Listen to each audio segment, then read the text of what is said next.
How to make a resin drop-in earring. In this video, I'm going to teach us step-by-step guide on how to make a resin drop-in earring. So the first thing we need to do is to measure the right ratio of resin and hardener into a mixing cup. Then after the measurement, we stir gently. Please stir gradually in order to avoid bubbles.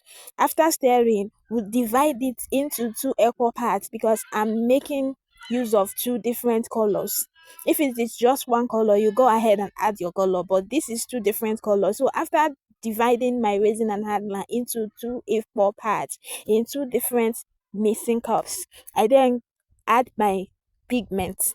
I'm making use of two different pigments, the white pigment and the purple pigment. So after adding my colors, I stir gently again to mix the pigment thoroughly for it to be uniform with the resin and hardener.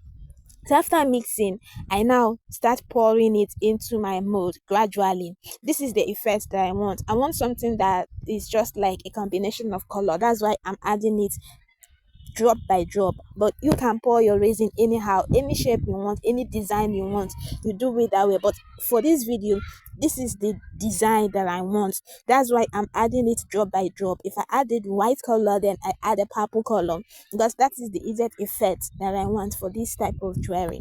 So gradually I have to add all my colors into the mold.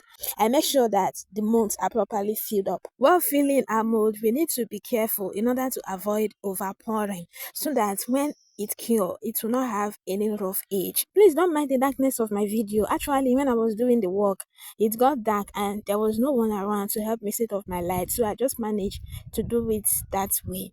So after filling in my mold, I now make use of a toothpick to make the particular design, to just make a gesture inside it and do the particular design that I want inside the mold. Just any design you want, you make use of your toothpick. So once you are done filling in your mold, you leave it for 24 hours to cure. After curing, the next thing to do is to unmold.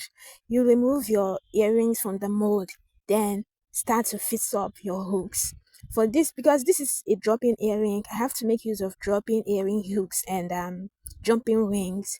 So here is me fixing in my jumping ring and the earring hook.